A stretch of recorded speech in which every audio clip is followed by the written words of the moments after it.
the triangle inequality, and collinearity. Hello, everyone. Today, we are going to dive into a very important topic in vector algebra, the triangle inequality and collinearity. In this lesson, we are going to explore a fundamental property regarding vector magnitudes, which is known as the triangle inequality. Specifically, we will be looking at how the magnitude of the sum of two vectors relates to the sum of their individual magnitudes. As we move through the next few slides, we will see how this mathematical rule isn't just an abstract formula, but a principle that describes the very nature of distance and straight lines. Understanding the triangle inequality. Now that we have introduced our topic, let's dive into the core definition. The triangle inequality is a fundamental rule in vector algebra. It states that if you take any two vectors, let's call them vector A and vector B, the magnitude of their sum, that is, the length of the single vector you get when you add them together, will always be less than or equal to the sum of their individual magnitudes. In other words, the shortcut of adding them first is never longer than the total distance of traveling along each vector separately. To put this into mathematical terms, we express this as the magnitude of vector A plus vector B is less than or equal to the magnitude of vector A plus the magnitude of vector B. As we move to the next slide, we will visualize this using a geometric representation to see why this inequality must hold true. Step 1. Geometric representation. According to the triangle law of vector addition, imagine we have two vectors, vector A and vector B, acting as two sides of a triangle, placed one after the other or taken in order. If you follow the path of vector A and then follow the path of vector B, their sum, which is vector A plus vector B, is represented by the third side of that triangle, connecting your starting point to your final destination. Now that we have defined the mathematical rule for the triangle inequality, let's visualize what this actually looks like using geometry. In this slide, we look at the geometric representation. This visual setup is crucial because it sets the stage for the geometric principle we are about to discuss in the next slide. Step 2. The geometric principle. Think back to your basic geometry lessons. If you have any triangle, the length of any single side must always be less than, or at most equal to, the combined lengths of the other two sides. You can't have a side that is longer than the other two combined, or the triangle wouldn't be able to close. Now, let's apply this directly to our vectors. In our vector triangle, the magnitudes of vector A, vector B, and the magnitude of the sum of vector A and vector B actually represent the lengths of the three sides of that triangle. Because of this, the mathematical inequality, the magnitude of vector A plus vector B, is less than or equal to the magnitude of vector A plus the magnitude of vector B, follows naturally from that geometric rule. Now that we have visualized how vectors can be placed tip to tail to form a triangle in the previous slide, let's look at the geometric principle that makes this inequality so intuitive. In the next slide, we will move away from this visual intuition and look at the algebraic proof to see why this holds true using the dot product. Step 3. Algebraic perspective. Now, so far, we have looked at this inequality from a purely geometric perspective, seeing it as the relationship between the sides of a triangle. But to truly understand why this inequality must hold true, let's shift our focus to an algebraic perspective. If we take the inequality we've discussed and square both sides, we can uncover the critical role that the angle, theta, between our two vectors plays in this relationship. Let's walk through the derivation. When we look at the magnitude of the sum of vector A and vector B squared, we can express this as the dot product of the vector A plus vector B with itself. By expanding this dot product, we get the magnitude of vector A squared plus the magnitude of vector B squared plus 2 times the dot product of vector A and vector B. Now, we can further refine this by replacing the dot product term with its equivalent definition. 2 times the magnitude of vector A times the magnitude of vector B, all multiplied by the cosine of theta. From here, the conclusion becomes mathematically clear. Since we know from trigonometry that the maximum possible value for the cosine of theta is 1, the entire expression, magnitude of a squared plus magnitude of b squared, plus 2 times the magnitude of a times the magnitude of b times cosine theta, can never actually exceed the value of the magnitude of a plus the magnitude of b, all squared. This algebraic proof confirms exactly what we saw geometrically. The sum of the individual magnitudes will always be greater than or equal to the magnitude of the sum. Condition for collinearity. Now that we have established the algebraic and geometric foundations of the triangle inequality, let's shift our focus to a very important concept, collinearity. Simply put, collinearity occurs when a set of points all lie along a single, straight line. Up until now, we have been discussing how the magnitude of the sum of two vectors is usually less than the sum of their individual magnitudes. However, in the context of vectors, we want to investigate a very specific case. What happens when that inequality disappears and the triangle inequality becomes an equality? This specific condition is the key to proving whether points are collinear. The equality condition. Now we have seen the inequality itself, but let's focus on a very special case. What happens when that inequality becomes an equality? Specifically, when the magnitude of vector a plus vector b is exactly equal to the magnitude of vector a plus the magnitude of vector b? This equality holds if and only if the vectors a and b are pointing in the exact same direction. This means they are parallel, but more importantly, they must be pointing the same way. If they were pointing in opposite directions, the magnitude of their sum would actually be smaller.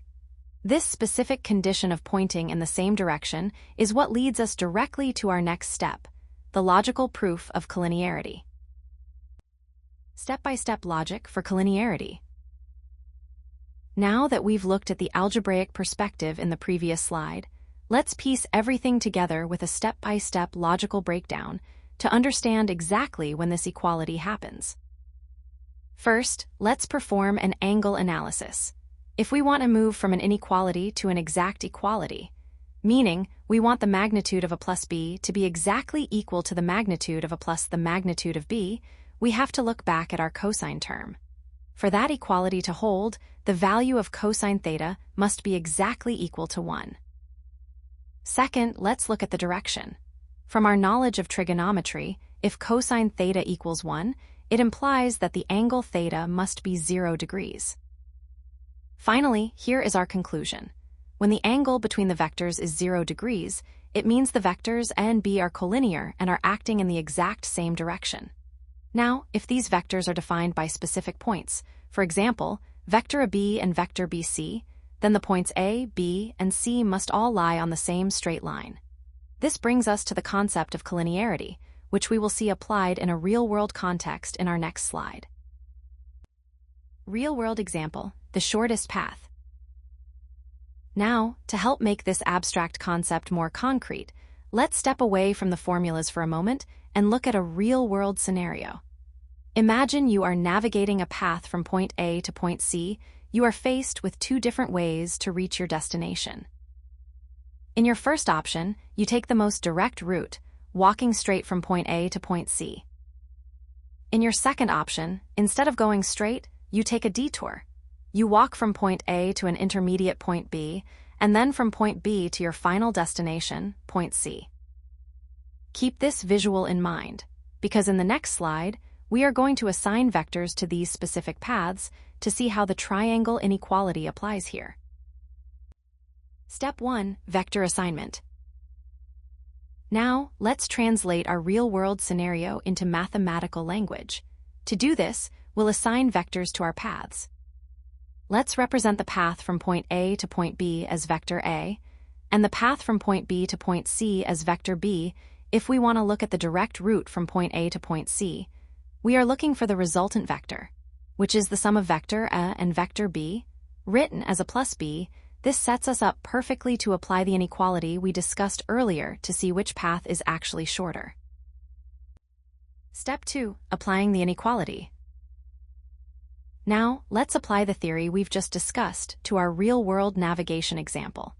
If we look at the two paths we identified in the previous slide, we can represent their lengths using magnitudes. The distance of the direct path, going straight from point A to point C, is represented by the magnitude of the vector sum, which is the magnitude of a plus b on the other hand. The total distance of the indirect path, where we travel from A to B and then from B to C, is the sum of the individual magnitudes, which is the magnitude of A plus the magnitude of B. When we apply the triangle inequality formula we learned earlier, which states that the magnitude of A plus B is less than or equal to the magnitude of A plus the magnitude of B, it gives us a very powerful conclusion. The direct route is always the shortest possible distance, or, in the specific case where there is no deviation, it is at most equal to the indirect route. This brings us to our next step, where we will see exactly how this mathematical inequality helps us identify if a point lies directly on our path. Step 3. Identifying collinearity. Now, let's bring this all together to identify collinearity. Think back to our walking example from the previous slides. If you calculate the distance from point A to point C and find that it is exactly equal to the sum of the distances from A to B and from B to C, what does that tell you? It tells you that you didn't deviate or turn at all. You stayed on a perfectly straight path. In this specific case, point B must lie exactly on the line segment AC. This is exactly what we mean by the state of collinearity. In the next slide, I'll highlight some common pitfalls to avoid when working with these concepts, so keep this idea of a straight path in mind. Common mistakes. First, be very careful not to confuse the magnitude of the sum with the sum of the magnitudes. It is a very common error to assume that the magnitude of vector A plus vector B is always equal to the magnitude of vector A plus the magnitude of vector B. As we discussed in our algebraic look at the cosine of theta, this equality only happens in that one special case where the vectors point in the exact same direction. If there is any angle between them at all, the magnitude of the sum will always be strictly smaller than the sum of their individual lengths. Second, watch out for ignoring direction when discussing collinearity. It is easy to think that as long as two vectors are parallel, the equality holds. But remember, parallel can also mean they are pointing in opposite directions. If the angle theta is equal to pi, or 180 degrees, the vectors are still parallel, but they are working against each other. In this case, the magnitude of vector A plus vector B actually equals the absolute value of the magnitude of vector A minus the magnitude of vector B, which is definitely less than the sum of their magnitudes. For the equality to hold, they must be parallel and pointing the same way. Finally, keep a close eye on your notation. It is easy to get lost in the symbols. Make sure you are distinguishing between the vector addition of the vectors themselves and the scalar addition of their magnitudes, which are just real numbers. Always ask yourself, am I adding the arrows or am I adding the lengths? Now, before we wrap up with our final summary, I want to pause and address some common pitfalls. Even students who understand the concept of the triangle inequality often stumble on these three specific areas.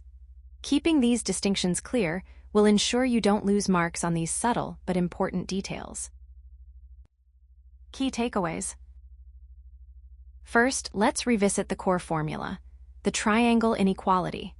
As we've seen throughout the lesson, the magnitude of the sum of two vectors, A plus B, is always less than or equal to the sum of their individual magnitudes, A plus B. In terms of its geometric meaning, think back to our example of the shortest path.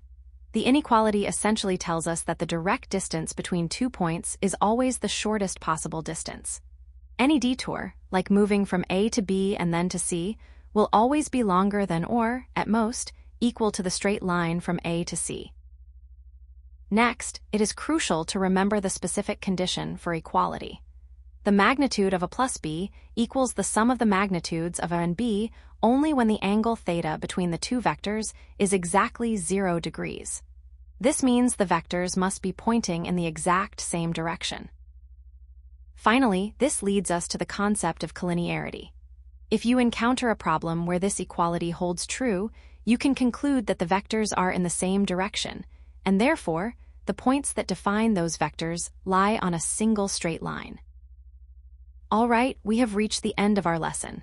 Let's take a moment to recap the key takeaways from today's session to ensure everything is clear.